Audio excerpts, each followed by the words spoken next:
여러분 혹시 늘 가보고 싶은 어떤 도시가 있으십니까? 늘 동경하고 또 꿈꾸고 가고 싶은 도시. 그럼 왜 그 도시에 가고 싶으십니까? 어떤 특별한 이유가 있으신가요? 바울에게 있어서는 에베소가 그런 도시 중에 하나였습니다. 바울은 늘 에베소를 가고 싶어 했습니다. 바울은 에베소에 복음을 전하고 그것에 교회를 세우고 싶어 했습니다.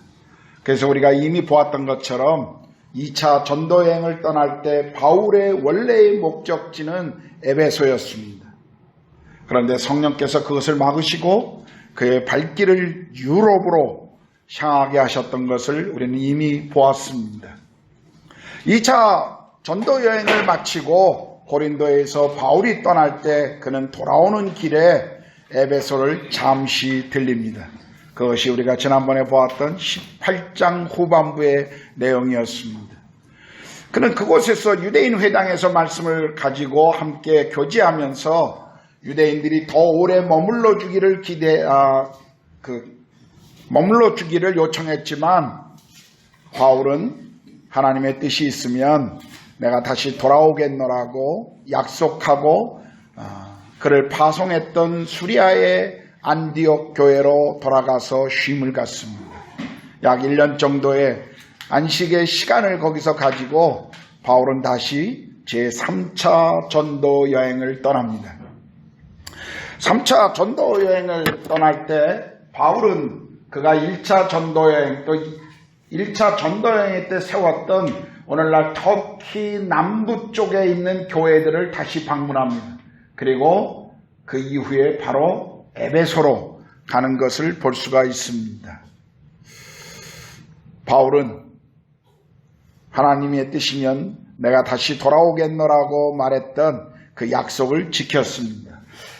에베소는 어떤 도시였냐면 당시에 약 25만 명 정도가 모이는 큰 도시였고요. 그리고 경제와 그리고 상업이 아주 발달한 그런 비즈니스의 도시 중에 하나였습니다. 또 오늘날 가서 에베소를 보더라도 굉장히 에베소가 번성했던 도시였다라는 것을 알 수가 있습니다. 우리가 특별히 에베소에 주목해야 할 것은 이 에베소는 아데미 여신의 아주 중심지였습니다. 우리가 흔히 박물관에 가면 이렇게 젖이 20개나 있는 가슴이 20개나 있는 이런 여신의 상을 보게 되는데 이 아데미 여신입니다. 대지와 풍요의 여신이라고. 그래서 이 여신을 모시던 신전은 당시에 불가사의한 건축물 중에 하나였다고 합니다. 이렇게 큰 아데미 신전이 에베소에 있었습니다. 지금 에베소를 가보면 저 기둥 중에 몇 개만 저 터 위에 그냥 남아 있습니다. 학자들은 당시에 있었던 그 기록이나 지금 남아있는 터를 계산해 보면 아마도 이렇게 큰 신전이었을 것이다 라고 말하고 있습니다. 이런 아데미 신의 어떤 그런 예배의 중심지가 에베소였기 때문에 해마다 이 아데미 신전에 사람들이 모여서 축제와 그리고 그곳에서 그런 어떤 예배의 시간들을 많은 사람들이 보내기도 했던 그런 도시였습니다. 또한 에베소는 마술이 아주 흥행했던 도시였습니다. 오늘 우리가 읽었던 본문은 에베소 지방에서의 이 사역을 소개하고 있습니다. 바울의 전도여행 중에 1차, 2차, 3차 전도여행 중에 가장 오래 머물렀던 도시가 바로 에베소입니다. 약 2년 반에서 3년 가까이 에베소에서 머물며 사역했습니다. 그런데 그가 에베소에서 머물러 사역하는 동안 하나님께서는 바울을 통해 이 도시 안에 엄청난 하나님의 역사와 부흥을 허락하셨습니다. 오늘 우리는 이 부흥의 이유가 무엇인지를 함께 보려고 합니다. 자, 에베소 도시에서 일어났던 이 부흥의 이유는 무엇이었을까요? 첫 번째는 복음의 온전함이었습니다. 우리가 1절을 보겠습니다. 1절은 이렇게 시작하죠. 아볼로가 고린도에 있을 때 바울이 윗지방으로 다녀 에베소에 와서 어떤 제자들을 만났다라고 기록합니다. 에베소에서 바울이 어떤 제자들을 만났습니다. 성경에서 특별히 사도행전에서 제자라고 하는 말은 일반적으로 그리스도인들을 지칭하는 말입니다. 그러나 오늘 본문에 나오는 이 제자들의 전반적인 그 말씀의 흐름을 보면 이들은 아마도 무언가 복음이 결여되어 있었던, 온전한 복음이 무엇인지를 모르고 있었던 사람들이었습니다. 그래서 2절에 보면 바울은 그들에게 너희가 믿을 때 성령을 받았느냐라고 질문합니다. 바울의 이 말은 성령을 받지 않으면 그들은 구원받은 것이 아니라는 것을 분명히 보여주고 있습니다. 지금 바울은 이 만났던 사람들 속에 무언가 복음의 내용이, 그 진리에 대한 내용이 부족한 것을 바울은 보게 되었고, 그리고 그들이 이 분명한 복음의 믿음이 있는지를 확인하고 싶었던 것입니다. 그래서 이 질문을 던집니다. 그런데 그들의 답변은 아니라 우리는 성령이 계심도 듣지 못했다라고 말합니다. 이들은 침례 요한의 영향을 받았다고 성경은 말합니다. 아마도 침례 요한을 통해서 메시아에 대해서 들었고 또 침례 요한이 강조했던 회개의 침례를 받았던 사람들일 것입니다. 그런데 오늘 본문을 보면 이들은 그 침례 요한이 예고했던 메시아 예수 그리스도의 그분의 사역과 십자가와 부활, 그리고 부활 이후에 오순절날 성령이 강림하신 사건에 대해서 아마 이들은 아직 모르고 있었던 것 같습니다. 이들은 아마도 요한의 회개의 침례는 받았을 것입니다. 그러나 진정한 그리스도인이 되기 위해서, 하나님의 백성이 되기 위해서 회개와 함께 예수 그리스도를 구세주와 주님으로 믿어야 한다라고 하는 이 믿음이 필요하다는 것을 이들은 알아야만 했었습니다. 그래서 바울은 요한이 그 주목하고 있었던, 요한의 말씀에서 예고하고 있었던 예수가 누구인지를 이제 4절을 보면 그들에게 설명해 줍니다. 그리고 이 복음의 진리를 다 듣고 난 이후에 그들이 주 예수의 이름으로 침례를 받습니다. 오늘날도 교회 안에 복음을 제대로 이해하지 못하는 사람들이 있습니다. 예배에 나오고 찬양을 드리고 헌금을 하고 봉사도 하고 또 예수님에 대해서 안다고 말하지만 여전히 구원의 확신이 없이, 구원의 감격이 없이 그저 종교적인 생활을 하는 사람들이 있습니다. 한 번은 제 선배 중에 한 분이 외국에서 한인교회를 목회하시는 분인데 한국에 와서 주일에 설교하시고 난 이후에 저를 만나서 이런 이야기를 하셨습니다. 기태 형제, 오늘 한국교회 큰일 났어. 왜요? 그랬더니 한국교회 안에 너무 불신자들이 많아. 너무 교회 안에 불신자들이 많아. 그분은 한국 교회 안에, 특별히 대형 교회 안에 모여있는 수많은 그곳에 예배하는 사람들 가운데 정말 복음이 무엇인지 모르는 사람들이 모여있는 것을 매우 안타깝게 여겼던 것을 저는 들었습니다. 우리는 때로 우리가 하고 있는 종교적인 이런 예배의 형태나 이런 생활들이, 신앙생활들이 마치 우리가 그리스도인이 된 것처럼 우리 자신을 속일 수도 있다는 것입니다. 여러분은 정말 예수 그리스도를 구세주와 주님으로 믿고 세례를 받으셨습니까?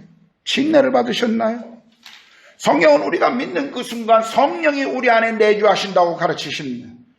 그렇다면 여러분이 주님을 믿는 그 신앙 고백과 함께 여러분 안에 성령님이 내주하시는 것을 경험하고 있습니까? 복음 안에서 거듭나야 우리는 성령의 다스림을 비로소 경험할 수 있습니다. 오늘 6절을 보게 되면요, 바울이 그들이 안수했을 때 성령이 임하시면서 그들이 방언도 하고 예언도 하였습니다.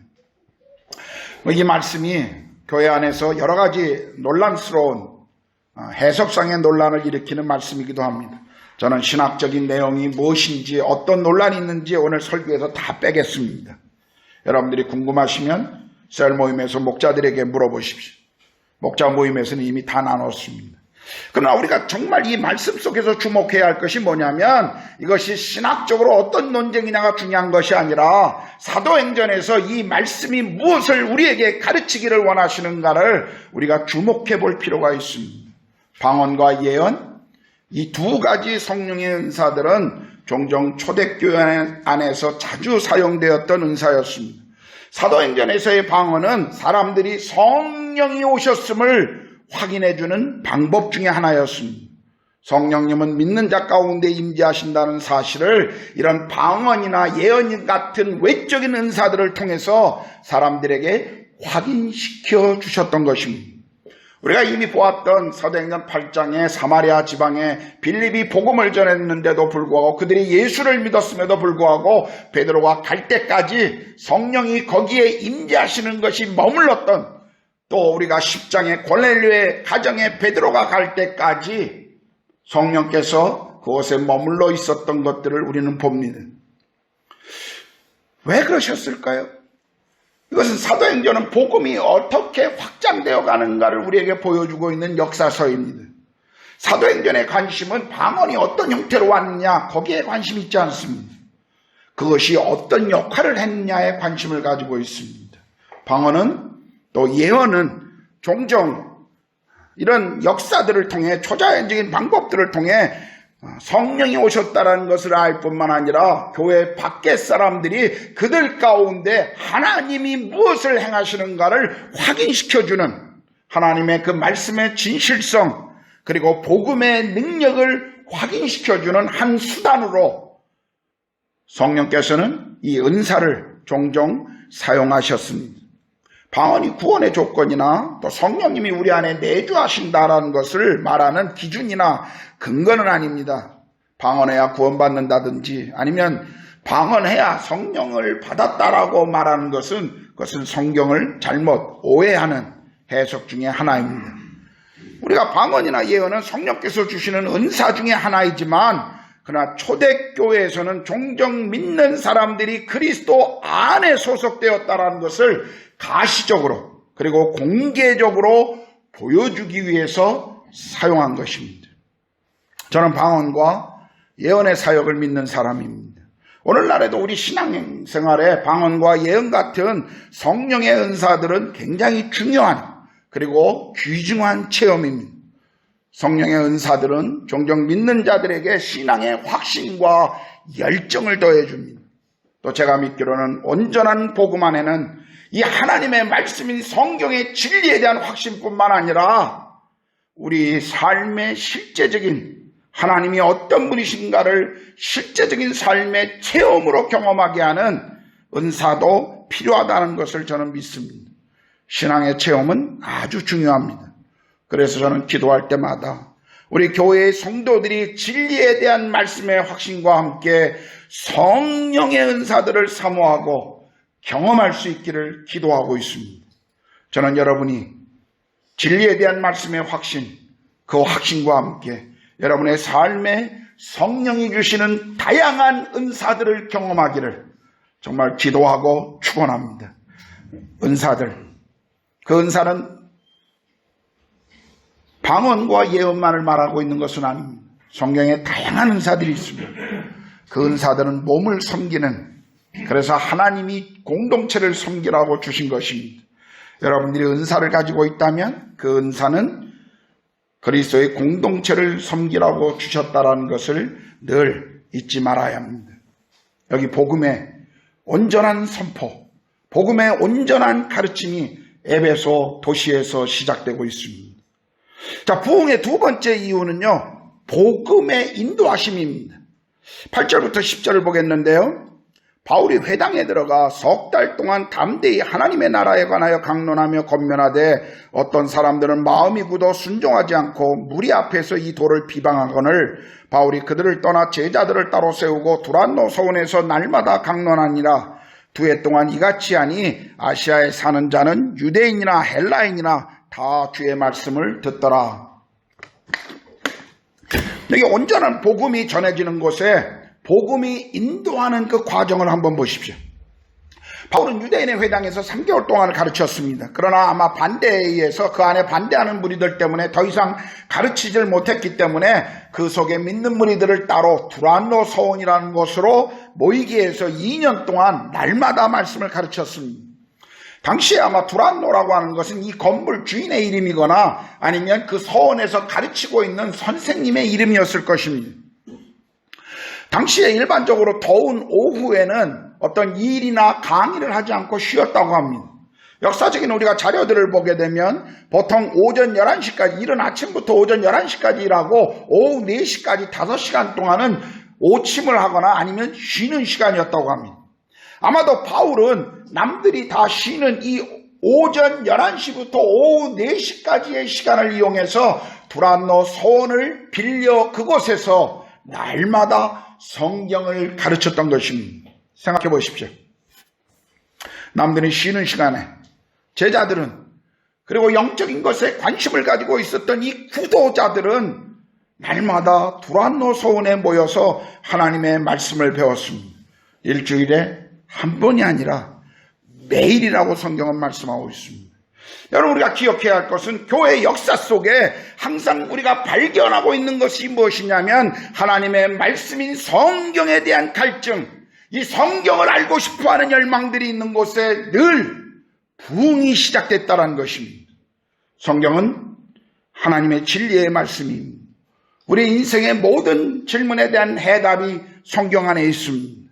성경은 우리의 인생의 성공과 축복이 무엇인지를 가르치고 있습니다. 우리가 잘 알고 있는 미국의 아브라함 링컨은 가정이 가난해서 어렸을 때부터 학교를 제대로 다니지 못한 그런 소년이었습니다. 혼자 독학한 사람이에요. 그런데 어머니가 돌아가시면서 아브라함 링컨을 불러서 마지막 남긴 유산이 무엇이냐면 그가 늘 읽었던, 어머니가 늘 읽었던 성경이었다고 합니다. 성경을 돌아가시기 전에 아들에게 남기면서 이런 유언을 남기셨습니다. 늘 성경을 가까이 하고 성경 말씀대로 살라. 이것이 아브라함의, 링컨의 인생의 성공의 비결이었습니다. 종종 교회 안에서 안타까운 것은 우리가 믿는다고 하는 부모들도 자녀들의 학교 공부는 그렇게 관심을 가지고 그렇게 돌아보면서도, 그렇게 지도하면서도 자녀들이 정말 하나님을 알고 주님을 아는 일에는 관심이 별로 없다는 것입니다. 많은 분들이 드라마나 인터넷이나 취미생활은 즐기지만 성경을 읽고 공부하는 모임에 참여하는 것은 소홀히 하고 있습니다. 우리는 무엇이 정말 중요한 가치인지를 생각해야 합니다. 여러분, 우리 아이들이 책상 앞에 앉아 있고 그저 학교에 잘 다녀오고 있고 아이들의 성적이 올라간다고 그 아이들의 인생의 모든 것이 형통한 대로 가고 있다라고 착각하시면 안 됩니다. 우리의 젊은이들, 우리의 자녀들 세대 속에 정말 무엇이 중요하고 그 아이들이 어릴 때부터 정말 어떤 가치를 가지고 자라야 하는지, 하나님의 말씀 앞에 성령 안에 사는 것이 무엇인지를 우리 아이들이 배워야 합니다. 내년에 우리 교회는 매일 성경을 가지고 개인적으로 큐티하면서 성경을 읽고 기도하는 그런 시간들을 가지려고 하고 있습니다. 저는 개인적으로 기도하면서 우리 믿음의 가족들이, 우리 교회 지체들이 정말 이 경건의 시간을 통해서 여러분 개인의 영혼의 영적인 각성과 부흥이 일어나기를 기도하고 있습니다. 여러분, 우리 교회는 거의 매일 오전 저녁에 성경 공부가 있습니다. 오전에는 자매들이, 저녁에는 형제들이, 부부들이, 그리고 목자들이 성경을 공부하고 있습니다. 저는 우리 교회 많은 분들이 그 성경 공부에 오고 있는 것을 때문에 굉장히 기뻐하고 또 감사하고 있습니다.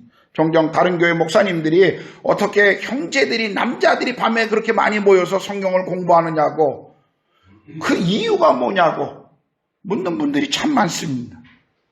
우리 교회에 정말 성경을 공부하고 모이는 많은 분들 때문에 저는 감사합니다. 우리 새해에는 또 다른 성경 공부반을 시작하려고 합니다. 이미 기존의 성경 공부들은 계속 진행하되 또 새로운 성경 공부반을 시작하려고 합니다. 저는 여러분 모두가 정말 하나님의 말씀인 이 진리의 말씀을 배우는데 시간을 드리고 또 거기에 참여하시기를 정말 소망합니다. 하나님께서 말씀을 통해 여러분의 영혼을 개인적으로 터치하실 뿐만 아니라 여러분의 가정이 영적으로 바로 세워지기를 축원합니다. 말씀이 여러분의 가정을 세워가셔야 합니다.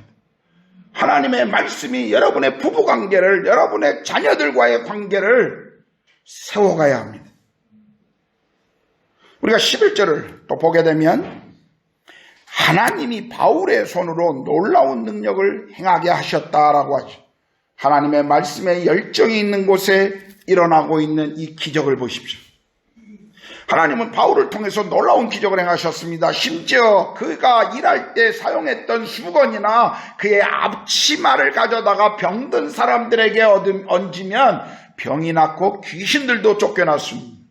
그런데 우리가 주목해야 할 것은 오늘 성경은 이런 모든 능력이 바울로부터 온 것이 아니라 하나님이 바울을 사용하셔서 그 능력을 행하신다라고, 이 기적의 원천이 하나님이라는 사실을 성경은 우리에게 보여주고 있습니다.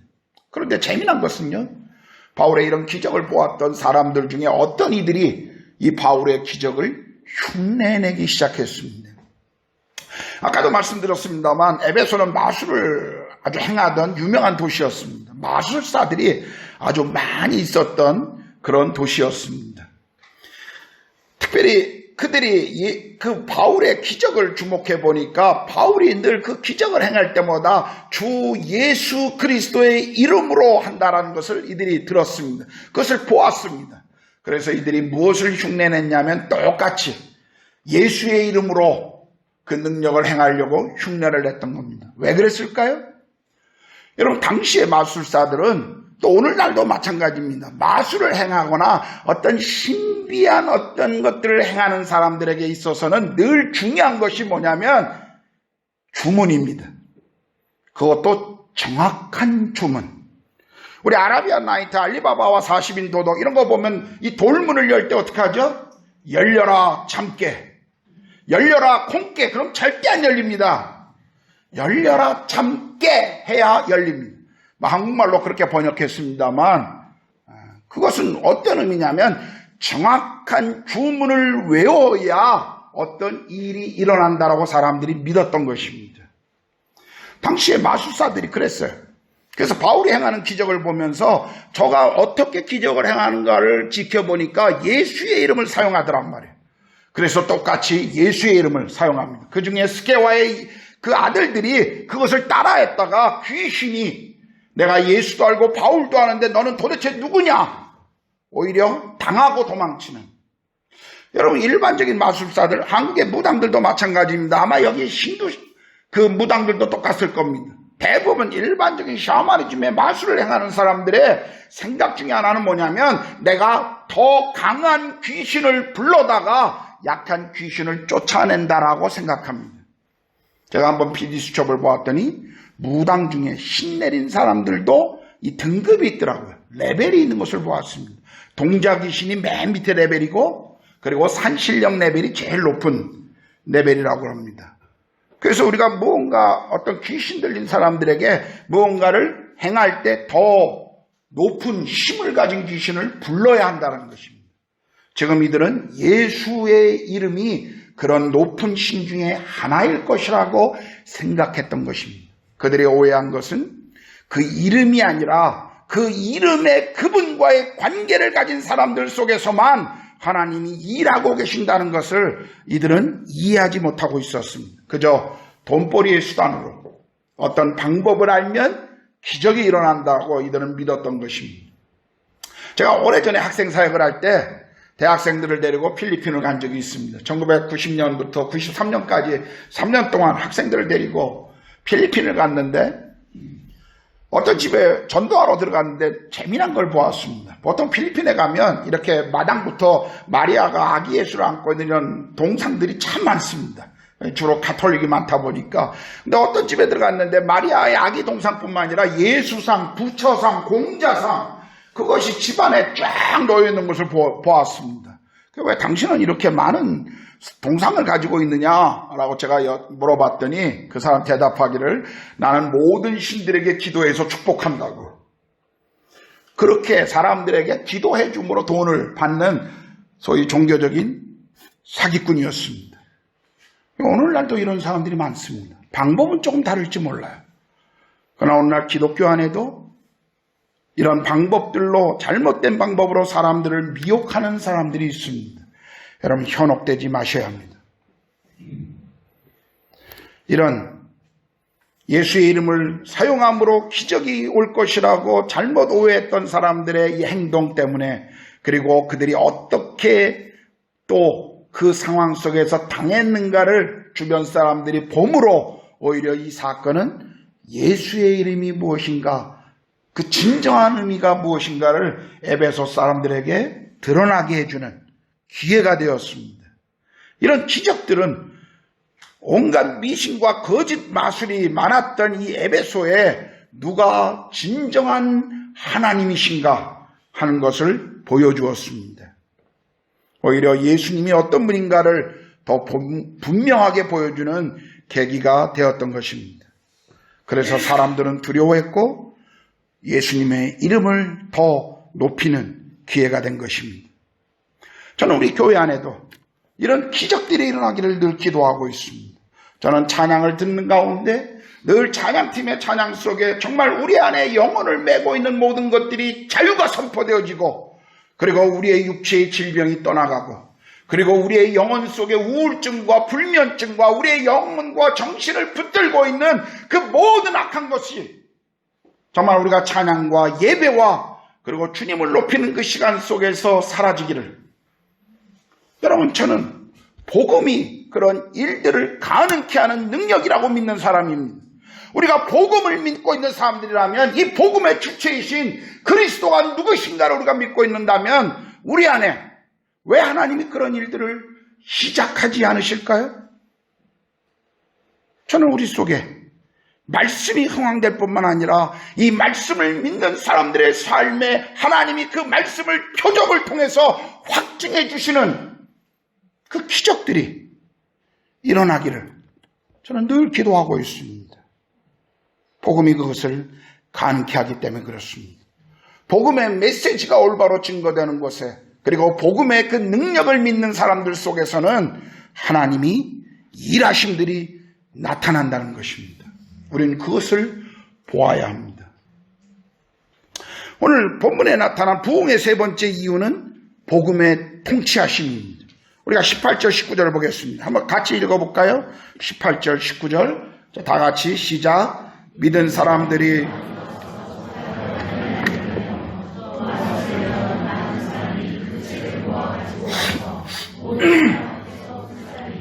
그 책값을 계산한 즉 은 5만이나 되더라. 자, 예수의 능력이 나타나고 병이 치유되고 귀신이 쫓겨나는 것들 놀라운 기적입니다. 그런데 오늘 본문은 이 기적보다 더 놀라운 기적이 있다라고 우리에게 가르치고 있습니다. 그것은 이 복음을 받아들이는 사람들의 삶의 변화였습니다. 에베소에는 이미 믿는 사람들 중에 과거에 이런 미신과 마술에 빠져 있었던 사람들이 아주 많이 있었습니다. 그들이 복음을 알게 되자 그리고 말씀이 그들의 삶을 통치하기 시작하자 그들은 과거의 자기의 잘못들을 회개하고 사람들 앞에 자복하기 시작합니다. 그리고 자기가 가지고 있었던 마술에 관한 책을 가지고 와서 모든 사람 앞에서 불살라버리죠. 얼마나 많은지 은 5만이라고 합니다. 어떤 분이 이것을 계산하기를 당시 은 5만이면 오늘날 시세로 30억 정도가 된다고 합니다. 오늘날 시세로. 얼마나 놀라운 일입니까? 여러분 에베소에서 이제 새로운 믿은 신자들은 예수 그리스도의 그 복음과 능력을 경험하고 난 이후에 과거의 자신들의 삶에 잘못된 것들로부터 돌아서야 한다는 것을 이들은 이제 깨닫기 시작한 것입니다. 여러분 에베소에 새로 맺은 신자들이 깨달았던 것이 무엇인지 아십니까? 우리가 복음을 알고 그 말씀의 통치를 받는 한 내가 이제까지 가지고 있었던 죄악들, 내가 가지고 있었던 하나님이 기뻐하지 않는 더러운 것들, 그거 다 버려야 한다는 것을 지금 이 사람들은 알고 있었던 것입니다. 참된 신자가 된다는 것이 무엇인지를 이 에베소 성도들은 정말 정확히 알고 있었습니다. 그래서 그들은 자신들의 죄를 회개하고 자복할 뿐만 아니라 그들의 그 비밀이 담겨있는, 그 마술의 비밀이 담겨있는 그 책들을 가져와서 다 불태우면서 그것으로부터 돌아설 것을 결단한 것입니다.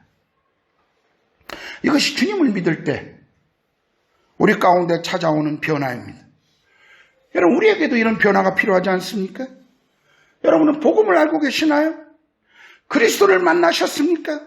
그렇다면 여러분의 삶에 어떤 변화가 드러나고 있습니까? 여러분의 삶에 실제적으로 드러나는 변화들이 무엇인가요?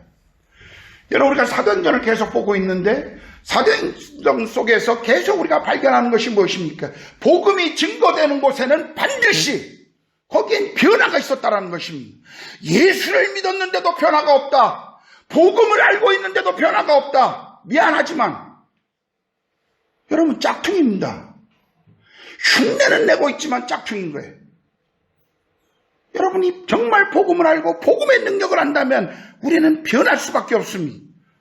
인생을 왜 살아야 하는지, 우리가 이 땅에 살아가는 목적이 무엇인지, 우리 삶에 하나님의 나라의 가치가 무엇인지, 그리고 그것이 우리 삶에 얼마나 중요한지,